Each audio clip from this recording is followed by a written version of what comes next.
Bien, eh bien, nous continuons, Ariane, sur un sujet qui est en continuité avec ce que vient de dire Arnaud G. On parle d'innovation, de qu'est-ce qui va se passer dans les 10 ou 15 ans. On sait qu'il n'y a pas toujours des cas d'usage concrets. Je crois qu'il y avait une donnée sur le CES comme quoi près de 80% des innovations, 5 ans plus tard, on ne les voyait plus. C'est tout l'inverse de cette table ronde qui cherche à savoir comment ces technologies innovantes, on va favoriser les conditions, enfin on va trouver les conditions pour favoriser leur adoption. Donc on va se concentrer bien sûr sur ces innovations qui sont apparues ces dernières années. Et je voudrais commencer avec vous, professeur Bibeau, cher Jean-Emmanuel, puisque quand on parle d'innovation, parfois la diffusion est un peu inégale. Alors nous, on va utiliser vos trois casquettes. On a des CV quand même costauds cette année, au Grand Tendance de la e-santé. Alors vous êtes déjà venu à plusieurs reprises. Vous êtes médecin, oncologue à l'hôpital Georges Pompidou, donc de la PHP. Vous êtes également le cofondateur de la start-up Jade. C'est pour ça aussi que vous êtes présent pour représenter les start-up. Et également, vous êtes essayiste avec un ouvrage que vous avez tous découvert sur 2041. L'Odyssée de la médecine, avec forcément la puissance de l'IA. Quel regard critique, alors bien sûr au sens positif du terme, vous portez sur la diffusion de ces innovations auprès de ceux qui en ont plus besoin, c'est-à-dire les patients et les soignants? En fait, c'est une question assez complexe parce que effectivement, le livre que tu mentionnes est sorti il y a déjà 2 ans. Il y a eu beaucoup de choses qui sont passées depuis, notamment l'IA générative, comme on peut l'entendre de nos jours. Et on peut avoir l'impression parfois que les innovations n'ont pas vraiment diffusé auprès des professionnels de santé et qu'elles sont peut-être finalement en train de diffuser plus rapidement auprès des patients eux-mêmes. Et en fait, ce constat, il vient de plusieurs problèmes. Je pense qu'il y a un premier problème qui est assez culturel. On va en parler un petit peu après, mais les médecins français, on va dire les professionnels de santé français, n'ont pas forcément la même appétence à la technologie que les Américains. On peut parler notamment de la pénétration sur le marché d'open evidence, qui maintenant est quasiment utilisé par 50% des médecins. Je pense qu'en France, on n'a pas tout à fait ce genre de chiffres-là. Et puis, il y a aussi, au-delà du problème culturel, un problème vraiment purement de marché, d'organisation et de DSI, entre guillemets. On est souvent confronté à des DSI qui sont entre guillemets en attente de la validation d'un produit, notamment de la valorisation financière d'un produit, avant de pouvoir investir dessus. Et donc souvent, on a beaucoup de DSI qui proposent de faire des POC, c'est-à-dire des proof of concept. Ça, vous en avez des dizaines, voire des centaines. Mais par contre, lorsqu'il s'agit de passer, on va dire, à un contrat avec un aspect financier, c'est beaucoup plus compliqué. Et le thème qui revient, notamment pour justifier cette frilosité aussi, on a un petit peu parlé déjà, c'est le manque d'interopérabilité.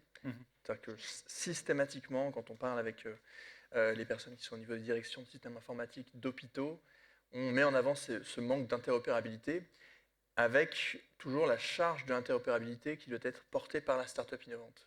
Alors qu'en réalité, la start-up innovante, être interopérable, c'est extrêmement simple, puisque nous, on va utiliser des standards qui sont ouverts et qui sont extrêmement clairs, mais la porte, elle est fermée au niveau justement du système informatique qui est déjà en place. Et donc, cette fameuse interopérabilité, elle est souvent mise en obstacle. Mais à mon sens, pour terminer rapidement sur cette partie-là, à mon sens, c'est un faux débat parce que les médecins, pour le coup, qui, eux, se servent déjà un peu d'IA générative, et par exemple de ChatGPT, le font parce qu'ils en ont besoin, parce qu'ils n'ont pas de système intégré dans leur système informatique hospitalier officiel, mais ça ne les empêche pas de s'en servir un peu sur le côté comme ça.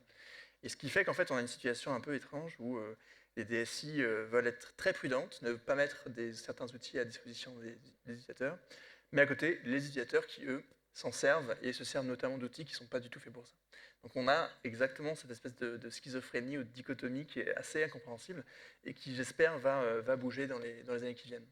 Merci beaucoup, professeur Bibeau. Vous venez d'évoquer cette sorte de schizophrénie. Mostafa Lassig, vous êtes directeur général de NUMI, et on l'a vu, il y a un décalage entre Unifrance.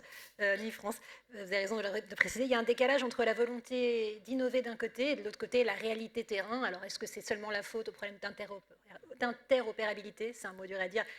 En partie. Il n'en demeure pas moins que vous avez annoncé l'an dernier à Saint-Expo plus d'1 milliard d'euros précisément pour innover dans la santé numérique. Alors, pour être un peu dans la provocation, est-ce qu'il suffit de mettre un tel investissement sur la table pour que ça marche? Et comment faire pour que ces innovations digitales, elles soient adoptées et parfaitement alignées avec les besoins des utilisateurs? Mmh. Pas plus d'1 milliard, un peu moins d'1 milliard, et c'est sur 5 ans, je le précise. C'est pas que pour Ça reste une somme importante. Ça reste une somme importante, mais c'est pas lié uniquement à l'innovation, c'est également lié à tous nos programmes de renouvellement, puisqu'on a réécrit l'intégralité des offres chez Numifrance, avec d'ailleurs les nouvelles plateformes qui viennent de sortir avec DH à l'hôpital, et puis un premier CHU, et plusieurs établissements sont en train de basculer sur ces nouvelles technologies, et également liés à nos investissements, liés à nos propres data centers, qui nécessitent aussi beaucoup d'investissements. Je crois que le professeur Bibot a dit beaucoup de choses. Je ne pense pas que la problématique, c'est l'innovation en soi. La problématique, moi j'en vois plusieurs. D'abord, l'utilité, l'adaptabilité, l'accessibilité et la pérennité. Utilité, d'abord, il faut qu'une innovation réponde à un besoin. Si elle ne répond pas à un besoin, ça va poser problème. Parce qu'il y a aussi pas mal d'innovations que je qualifierais de vitrines. Donc, utilité. Ensuite, je dirais adaptabilité. Il faut que ça puisse s'intégrer effectivement aux pratiques soignantes. C'est hyper important. J'ai eu la chance de travailler en tant que directeur d'hôpital pendant une vingtaine d'années à côté des professionnels qui sont nombreux au sein de nos établissements de santé. Il faut que ce soit vraiment intégré aux pratiques, ou alors que l'effort de changement soit le plus réduit possible. Donc adaptabilité, accessibilité. Donc dans l'accessibilité, il y a tout. Il y a effectivement le modèle économique, il y a aussi le fait que ces solutions favorisent également l'inclusivité au niveau des usages. Et puis la pérennité également. Et donc dans la pérennité, il y a effectivement la capacité d'être résilient d'un point de vue réglementaire, d'un point de vue cyber aussi, on n'en parle pas, mais c'est un vrai sujet. La question de l'interopérabilité, c'est un vrai sujet. Également, c'est intéressant parce que moi je vais répondre au professeur Bibot justement quand il disait c'est pas la start-up de supporter l'interopérabilité. C'est pour ça qu'on a créé le store de confiance, mais je le développerai un peu plus précisément un peu plus tard, et qui permet justement de se baser sur un industriel public, aujourd'hui de Numifrance, qui est en capacité effectivement de porter toute cette interopérabilité et faciliter les startups en matière de développement. Mais j'y reviendrai un petit peu plus tard. Alors Mustapha, vous avez parlé d'un mot important, celui de terrain. C'est celui également que vous partagez, Delphine Pagano. Vous présidez donc le laboratoire pharmaceutique Bayer Healthcare France, et vous avez créé une initiative qui est assez originale, qui s'intitule la clinique du futur, où là aussi vous avez souhaité créer un écosystème en réunissant des startups de la health tech, des professionnels de santé, également des experts métiers de votre laboratoire, pour, je cite, identifier de nouveaux services digitaux. Est-ce que vous pouvez nous en dire un petit peu plus, notamment sur la genèse, et je crois qu'il a commencé dans le domaine de l'ophtalmologie? Oui, tout à fait. Bonjour à tous. Donc peut-être tout d'abord, avant de rentrer dans le vif du sujet du comment on a mis en place ça, quand on parle de services digitaux en santé, on parle souvent d'outils, mais finalement la digitalisation, c'est bien plus qu'un sujet technologique et technique. C'est aussi un sujet de parcours de soins, un sujet vraiment aussi de relations médicales et un sujet d'humain. Au final, on en a bien parlé ce matin également. Et chez Bayer, notre conviction et vraiment notre mission, c'est de développer des solutions en utilisant les technologies du numérique qui optimisent le parcours de soins des patients et leur prise en charge. Et c'est pour ça que notre modèle il a évolué depuis plusieurs années vers un modèle intégré, molécules et services. Parce qu'un traitement, aussi innovant soit-il, ne peut exprimer son plein potentiel que s'il est bien prescrit, bien compris et bien utilisé dans la durée. Et c'est pour ça qu'il y a presque une dizaine d'années, on a mis en place notre fonctionnement très pragmatique d'innovation ouverte, en ophtalmologie tout d'abord, pour vraiment co-construire sur le terrain, comme vous le disiez Jérôme, vraiment trouver des solutions à des problèmes concrets. Et ça se passe comment? Ça se passe au travers de notre incubateur appelé la Clinique du Futur, où on collabore avec des professionnels de santé, donc des ophtalmologues initialement, et on l'a étendu à d'autres spécialités comme l'oncologie. Et on collabore avec des leaders du service digital, des startups, des collaborateurs internes dont c'est vraiment le métier, le tropisme. Et on cherche ensemble à trouver des solutions qui répondent à des besoins du parcours de soins très spécifiques. Et en fait, finalement, les professionnels de santé, ils agissent comme des bêta-testeurs, c'est-à-dire qu'ils utilisent très rapidement les prototypes, les pilotes, dans leur cabinet, dans leur service hospitalier, et ils sont constamment avec cette approche test and learn, très rapide et agile, pour avoir ces phases itératives d'apprentissage continu et d'optimisation, qui nous permet de développer nos services à plus large échelle, beaucoup plus rapidement. Un point également important quand on parle de tous ces sujets de services digitaux, c'est que la digitalisation, c'est vraiment un levier essentiel de la transformation de nos parcours de soins aujourd'hui. Les parcours de soins sont vraiment fragmentés en ce moment. Il y a la ville, il y a l'hôpital, il y a les différentes spécialités, il y a les différents moments de prise en charge. Et la digitalisation, on est convaincu chez Bayer que ça peut vraiment aider à créer de la continuité finalement dans tout ça, avec un suivi plus fluide, une meilleure circulation de l'information, plus de proximité. Et c'est vraiment finalement ce sur quoi on essaie de s'investir, d'arrêter d'être dans une logique d'actes successifs pour vraiment penser à une logique de prise en charge globale personnalisée des patients. Et ça répond très fortement à une demande des patients eux-mêmes et des professionnels de santé. Un service, pour illustrer ça, qu'on a mis en place, c'est avec Resilience Care, le leader français de la télésurveillance à domicile en oncologie. Alors en fait, la télésurveillance médicale à domicile, ça permet de suivre le patient à distance, dans son quotidien, avec des données pertinentes, utiles, sécurisées. Et l'idée, ce n'est pas de surveiller le patient, c'est d'anticiper. C'est détecter précocement des effets indésirables d'un traitement pour optimiser la prise en charge et s'assurer que les patients restent dans le circuit de prise en charge. C'est détecter des récidives, des hospitalisations précoces. Et c'est ce qu'on a mis en place avec Resilience Care dans le cancer de la prostate, dans les hôpitaux qui sont partenaires. Et enfin, peut-être un dernier point important aussi à nos yeux, c'est que quand on parle de digitalisation, ça ne doit pas nous éloigner de la relation de soins.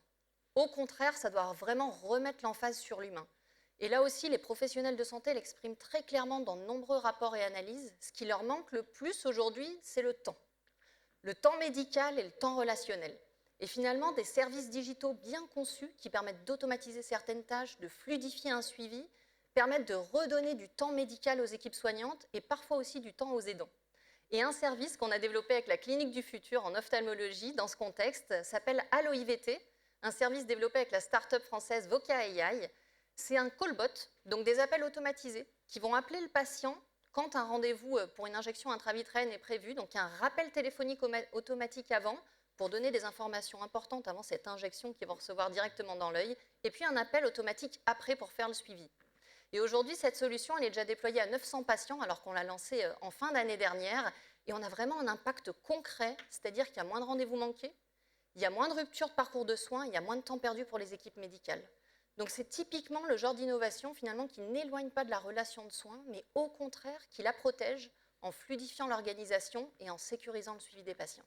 Merci beaucoup Delphine. Et vous nous avez expliqué comment est-ce qu'on peut aider les soignants, mais aussi créer de la valeur pour les patients. C'est au cœur des enjeux de cette table ronde. Claire Portefeuille, vous êtes Head of Prescription Business Unit chez Viatris. Évidemment, vous avez beaucoup réfléchi, vous aussi, à la valeur créée par les solutions digitales innovantes. Vous avez une longue expérience de soutien aux startups. D'où ma question, comment savoir si une innovation et la start-up qui l'apporte sont réellement prometteuses, réellement utiles pour le patient? Alors, je ne vais pas vous donner la clé magique, parce que ce serait bien prétentieux. Nous, ce qu'on porte chez Viatris, c'est notre conviction sur l'utilité et l'impact. C'est pour ça qu'on s'est investi depuis de nombreuses années sur la santé digitale, qu'elle soit DTX ou télésurveillance, parce qu'on porte la conviction que la santé, j'aurais adoré dire la santé aujourd'hui, elle est digitale et elle est moléculaire, mais je pense que la réalité, c'est que la santé demain, elle sera digitale et moléculaire. Je vais tout de suite faire part de ma frustration, parce que je l'avais fait déjà l'année dernière et je le redis cette année. Je pense qu'on est tous convaincus et présents et convaincus de l'importance de la santé digitale. La réalité, c'est que nous sommes tous capables de faire briller les yeux, d'abord nos yeux, les yeux des médecins, les yeux des patients.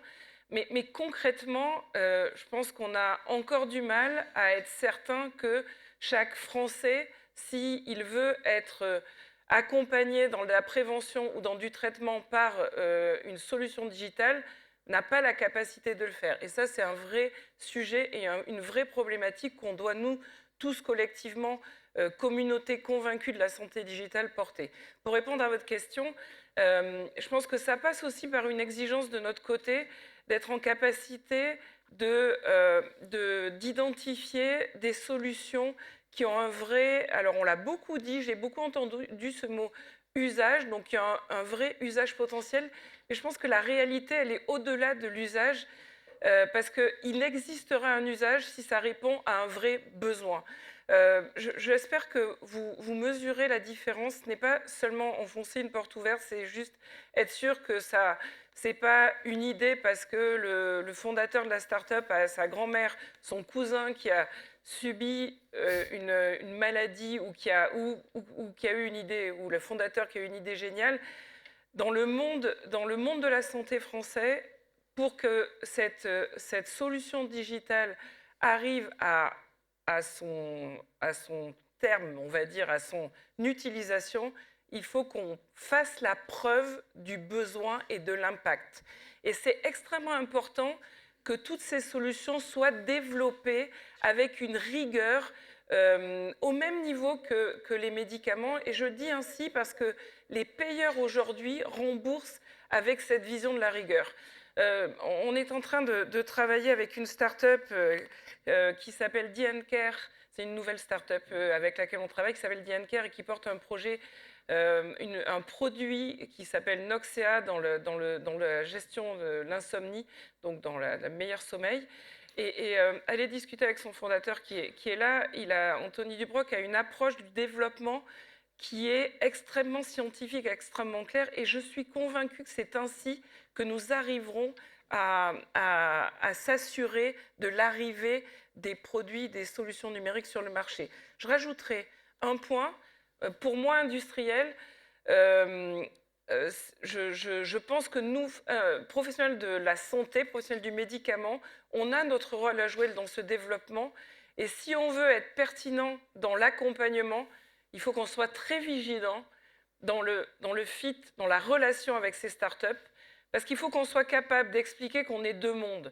Le monde de grandes entreprises internationales et le monde de petites entreprises, donc avec des tailles différentes, avec des réalités de timing différentes. Et il faut absolument qu'on soit capable, dès le départ, de savoir si on est capable de se fâcher et de continuer à avancer, si on est capable de gérer les problématiques qui vont arriver, c'est certain, au quotidien, si on est capable d'expliquer pourquoi mes délégués ne parlent pas autant que prévu de ce produit et capable de comprendre pourquoi le quotidien est difficile. Et c'est très important que ce fit intellectuel, ce fit stratégique, ce fit opérationnel soit réel dans la collaboration. Claire, vous m'aviez caché que vous aviez préparé la table ronde avec Mostafa, puisqu'il y a plein de mots-clés là que j'ai entendus, notamment sur la notion d'usage, avoir bien compris les usages, parce que Mostafa, c'est peut-être votre historique de 20 ans de directeur d'hôpital qui voilà, met en avant cette sensibilité. Vous avez créé un store avec une quinzaine de startups, je crois qu'on va les voir à l'écran. Et Claire vient de le souligner en disant là, il faut vraiment que ça vienne en fait du terrain. Et vous avez créé quelque chose aussi d'original entre les besoins des quasiment 1200 clients que vous avez, hein, donc hospitaliers, et ces startups, avec un vrai sujet. On a souvent parlé avec Jean-Emmanuel, la massification. C'est-à-dire, OK, on a créé ce POC, et puis au bout d'1 an, la startup n'existe plus. Vous, votre ambition, c'est de dire, on prend les besoins et on amène les startups et on la massifie auprès de vos clients. J'ai bien synthétisé ? Oui, c'est tout à fait ça, Jérôme. En fait, en même temps qu'on lançait notre projet stratégique Métamorphose pour accompagner la naissance de Numifrance aujourd'hui, et effectivement, alors ce ne sont pas des clients chez nous, ce sont des adhérents, on en a 1208 adhérents, on est présent dans 123 groupements hospitaliers de territoire sur 136, donc c'est important.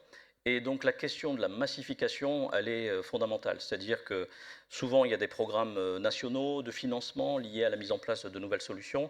Puis ces programmes sont fléchés dans le temps. Et donc tout le monde veut basculer en même temps.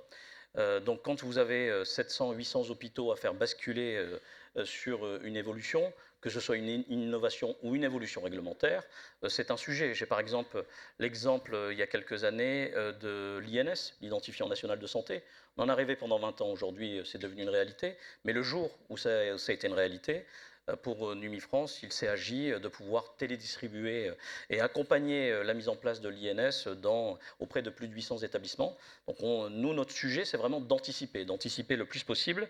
L'anticipation des besoins nous a conduit effectivement à la création du store. Pourquoi ?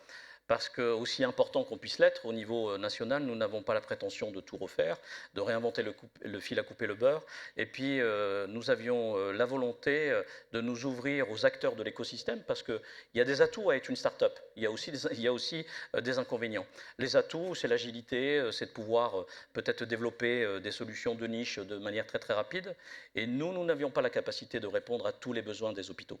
Et donc, dans ce cadre-là, il y a une partie qu'on développe nous-mêmes, et donc ça c'est directement intégré dans nos solutions, et une autre partie on a décidé effectivement, et c'est une orientation stratégique forte l'année dernière, il n'y a pas 15 startups, il y en a aujourd'hui 16 exactement, on a décidé de s'ouvrir et donc de créer ce qu'on appelle un store de confiance, qui a mis avec la mise en place chez nous, on va dire, de toute une organisation, un comité de labellisation, s'assurer évidemment de la conformité de la solution en termes d'interopérabilité, en termes de sécurité, en termes de réponse également aux usages. Les réponses, nous, on les avait déjà captées au travers de notre proximité avec les établissements. Et au travers de ce store, l'idée, c'est de permettre à chaque start-up de pouvoir, évidemment, diffuser beaucoup plus rapidement ces solutions au niveau de notre réseau. Cette anticipation, en fait, a permis, de par les échanges que nous avons avec l'ANAP ou avec la DGOS, à plusieurs acteurs aujourd'hui, et puis vous en avez ici à l'écran, d'être retenus dans les AMI. Voilà, tout simplement, ils ont été retenus parce qu'il y a eu un vrai travail autour de la labellisation chez nous par rapport à cette anticipation. Je vais même vous dire, nous avons même, en tout cas moi j'en ai pris la décision, d'avoir au sein de notre store même des solutions qui sont concurrentes à Numifrance. On a franchi un peu ce cap parce que c'est très simple. Numifrance, nous sommes un acteur public. Quand vous êtes un acteur public, vous l'avez compris, on n'a pas de patron du CAC 40 à enrichir derrière. Nos patrons sont nos établissements adhérents. C'est le principe de l'adhésion. Et on travaille avec des collègues hospitaliers qui, c'est le fruit de l'histoire, ont les solutions de Numifrance, mais aussi des solutions concurrentes. Et donc, nous, on n'a pas de débat là-dessus, on héberge ces solutions concurrentes, et puis si c'est le choix de l'établissement, parce que pour plein de raisons, et on n'a pas de problématique à l'intégrer d'un point de vue interopérabilité. On parlait beaucoup d'interopérabilité tout à l'heure. Je rappelle, en tout cas, c'est une ambition que nous portons au niveau de la Sympa. J'en profite pour saluer les nombreux membres de la Sympa qui sont aujourd'hui représentés. J'en suis assez fier. Ils sont d'ailleurs présents dans pas mal de tables rondes aujourd'hui. Nous portons au niveau de la Sympa cette fédération qui regroupe les acteurs qui sont enclins à tous les sujets en matière de souveraineté et d'éthique. Et nous allons faire une proposition qui sera révélée d'ici le mois d'avril avec un livre blanc sur l'évolution de notre système de santé, parce que les prochaines élections présidentielles, l'enjeu majeur, ça va être est-ce qu'on va pouvoir préserver notre système de santé? Et nous souhaitons rendre opposable l'interopérabilité. À un moment donné, ça doit plus se poser comme question. Un acteur aujourd'hui qui sollicite, ou un établissement qui doit faire le choix d'une solution demain avec des programmes qui sont financés publiquement, parce que c'est de l'argent à un moment donné des impôts, doit être obligatoirement interopérable. La question, elle doit plus se poser demain, et ça nous éviterait ces sujets, d'autant plus qu'il existe déjà des normes d'interopérabilité. La Sympa a signé les fameuses chartes, aujourd'hui BP7, il faudrait aussi les remettre un peu à l'ordre du jour, parce qu'il y a des chartes qui engagent l'ensemble de ces acteurs au niveau de l'interopérabilité. Donc voilà un petit peu l'enjeu aujourd'hui au niveau de ce store et puis de cette logique de massification, parce qu'effectivement, une fois qu'on a une innovation, il faut pouvoir la porter de manière assez rapide. Alors, quand je dis que vous aviez travaillé ensemble, c'est quand on parle notamment de cette notion de massification, de passage à l'échelle, c'est aussi clair ce que vous avez fait ces dernières années avec pas mal de startups. Est-ce que vous pouvez nous donner ce que vous avez pu apprendre et surtout les retours d'expérience des startups pour pouvoir diffuser ces innovations auprès des patients et des pôles de santé? C'est vrai, on a tout de suite décidé de ne pas faire de POC. Je sais, c'est un peu... Waouh! Breaking news. En fait, on a tout de suite décidé de choisir de collaborer avec des startups qui avaient des preuves suffisamment pertinentes et efficaces pour être diffusées largement. Et on a pris le parti d'un truc qu'on sait hyper bien faire, c'est-à-dire confier des produits de santé à nos visiteurs médicaux pour qu'ils aillent les diffuser aux professionnels de santé qui pouvaient avoir l'usage de ces solutions. Donc on a commencé par un peu, je vais dire de la simplicité. On a commencé par une solution de télésurveillance en insuffisance cardiaque sévère parce que c'était remboursé et c'est le point central de ma deuxième intervention parce que prise en charge, je pense que c'est beaucoup plus simple la diffusion de ces innovations. Et donc, on a travaillé avec une start-up française clermontoise qui s'appelle BeWise et avec qui on continue et on travaille depuis 5 ans pour développer ces prises en charge.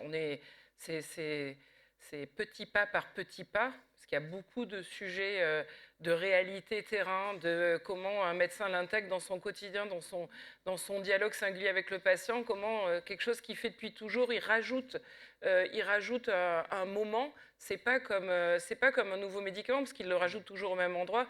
Là, il faut qu'il apprenne à rajouter un moment. Et puis après, on a décidé de travailler sur les digital thérapeutiques parce qu'on portait cette conviction forte qu'il fallait y aller.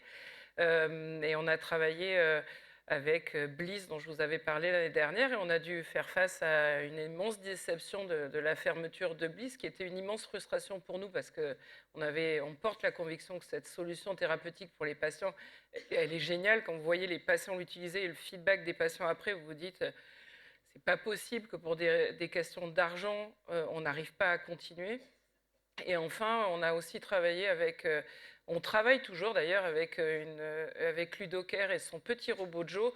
Et je trouve que cette dernière collaboration avec Ludocare, elle illustre la résilience. Parce qu'on a fait face. Moi, j'étais convaincue qu'on allait être les premiers à avoir un pécan. Un peu de fierté dans le choix de nos collaborations. Et on a essuyé un refus. Quand je dis on, vous voyez la projection de la collaboration avec Ludocare. Mais parce qu'on choisit d'être à côté des startups avec lesquelles on travaille presque pour le meilleur et pour le pire. On continue à collaborer ensemble.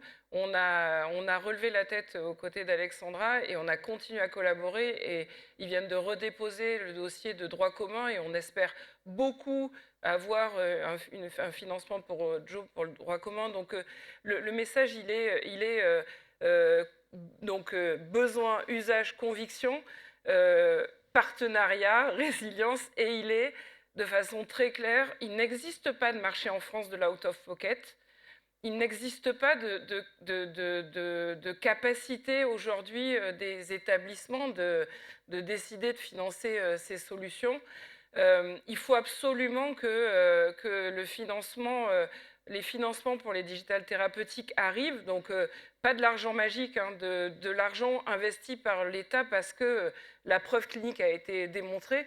Mais si on veut que les patients soient pris en charge, l'apport des thérapeutiques digitales impacte le système de santé, impacte les patients, impacte le quotidien des médecins. Il faut qu'absolument ce financement existe, se concrétise au-delà des convictions de stage, des convictions de prise de position dans des réunions comme ça. Et c'est vrai que on a hâte. Puisque vous venez de parler, Claire, de ce qui existe et de ce qui n'existe pas en France, je me tourne vers vous, professeur Bibeau. Ce qu'on constate, c'est que ces innovations digitales, elles parviennent pour le coup à s'intégrer plutôt très bien dans la pratique clinique à l'étranger, comme aux États-Unis, pour ne citer que, où plus de 50% des professionnels de santé utilisent déjà des solutions d'IA. D'où ma question, pourquoi certains pays semblent réussir là où l'adoption reste plutôt plus lente en France ? Il y a le premier aspect dont j'ai déjà parlé, qui est la culture, qui est assez différente. Il y a un aspect qui est beaucoup plus concret, c'est lié au mode de financement de la santé. Aux États-Unis, comme vous le savez, on n'a pas le même mode de financement qu'en France, qui est solidaire. Et donc aux États-Unis, dès que vous pouvez utiliser une solution, on va dire, qui a un ROI très très clair, on va dire l'acteur privé ou le réseau de cliniques va s'en équiper le plus vite possible, puisque ça va lui permettre potentiellement de gagner plus d'argent. Alors en France, vous allez me dire, vu les finances, on va dire, des acteurs hospitaliers, ils pourraient aussi s'équiper et potentiellement gagner de l'argent. Mais en réalité, de démontrer un ROI, c'est relativement difficile. On peut prendre un exemple qui est très connu, mais il y en a beaucoup d'autres. L'exemple emblématique, c'est de l'IA ambiante. On a souvent dit que ça allait permettre de faire gagner beaucoup de temps. En fait, on a encore là, il y a 3 semaines, 2 études randomisées américaines qui ont montré que ça ne faisait pas gagner tant de temps que ça, que la qualité était, enfin comment dire, que le gain ne se faisait pas sur le temps, mais plus sur, on va dire, sur une qualité de la consultation. Et la qualité de la consultation, bah, c'est pas un ROI, paradoxalement, qui est très monétisable, entre guillemets. Et donc, tous ces facteurs-là, mis ensemble, font qu'en France, bah, on a un peu du mal à avoir ça. Et puis, on a parlé aussi, et je suis complètement d'accord, de l'importance de développer des solutions de façon rigoureuse. On va dire avec une rigueur proche du développement de médicaments.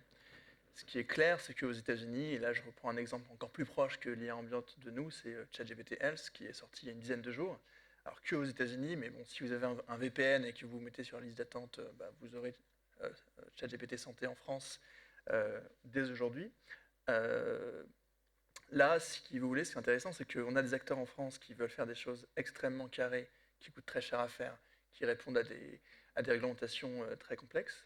Et puis des acteurs américains qui en fait arrivent avec des outils qui sont déjà très distribués, 800 millions d'utilisateurs dans le monde, ChatGPT, qui ont déjà vu dans leur propre stade d'utilisation qu'un quart des utilisateurs s'en servent pour poser des questions de santé, qui se disent bon bah je vais aller sur cette partie-là et je vais faire un assistant de santé. Et donc bah, depuis il y a eu Claude qui a sorti aussi sa partie plus développée pour les professionnels de santé. ChatGPT Health c'est pour les patients, mais OpenAI a sorti 2 jours plus tard OpenAI Healthcare pour le coup pour les professionnels de santé. Et puis le tout dernier acteur, c'est Amazon qui, pour son réseau de cliniques One Medical, a sorti aussi un assistant qui lui va beaucoup plus loin.